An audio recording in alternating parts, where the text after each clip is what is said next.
Yeah. Hi. Hello, everyone. This is Shanmugaraj. Welcome to my channel.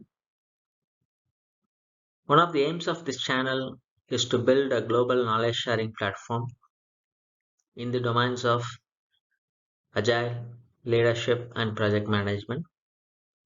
You can join me and help me with that either by subscribing to this channel or sharing my videos to our friends who are in need of it. Right? So, having said that, let us get into today's topic. I'm planning to start a 5 video series on agile contracting. Today is going to be the first video on this agile contracting series. Today's topic is the STACEY matrix. The STACEY matrix, also known as STACEY complexity matrix, is a tool used in the field of organizational theory and management to understand and analyze complexity and dynamics of decision making in different situations. It was developed by Rolf D. Stacey, a professor and management theorist. The matrix consists of two axes: requirements in y-axis and approach in x-axis. Requirements represent what needs to be developed, while the approach represents the how. The STACEY matrix is an intelligent tool designed to deal with problems by scrutinizing their complexity and the degree of agreement among stakeholders to solve them. If you look at this picture, in x-axis we are using certainty, in y-axis we are using agreement. Certainty of technology, we are trying to map it up with agreement of requirements, and certain areas were defined here. If you know technology very well and requirements are known, you can consider that as a simple program or a simple project. If technology is very uncertain and requirements is far from agreement, that area is called anarchy. In the middle areas, there is a complex and complexity, low complexity areas there. So putting this matrix will, how is going to help you in agile contracting, or whether you want to go for agile for a particular project or a program. Let's look at those options. Let us try to understand simple area. In this area, we are certain about the technology. We should know how to build the product, and we have a good understanding of what the requirements are. Predictive planning works well in this quadrant, as we may have past data that will help predict the outcome.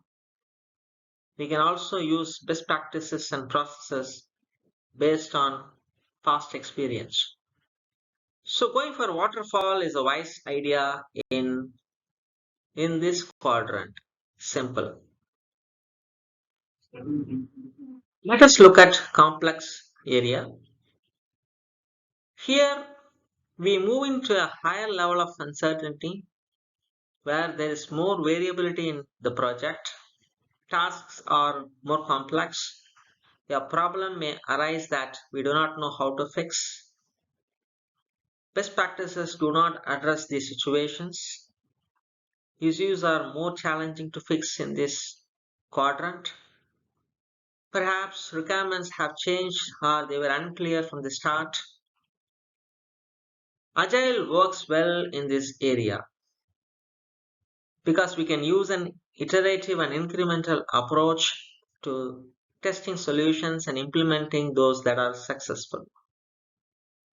Most of the IT or software projects are fall into this category, either complex or low complexity, where uncertainty at certain level and requirements are semi far from agreement.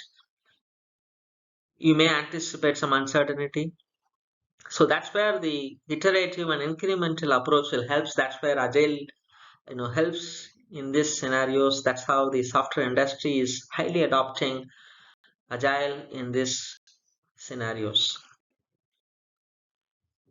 Let us look at anarchy area. In this top right area, we are at far end of the spectrum where there is a high level of uncertainty about the technology or the approach and little agreement about the requirements. We need to have strategies and processes in place to deal with this kind of situation when it arises. Because employing waterfall and agile it's far from reality.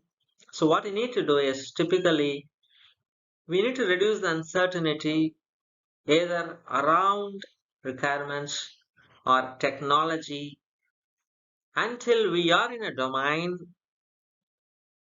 in which we can gain consensus. So as a leader, we can try to bring it down from anarchy to complex areas so that we can very well apply agile, right? With that, we have come to the conclusion of this video.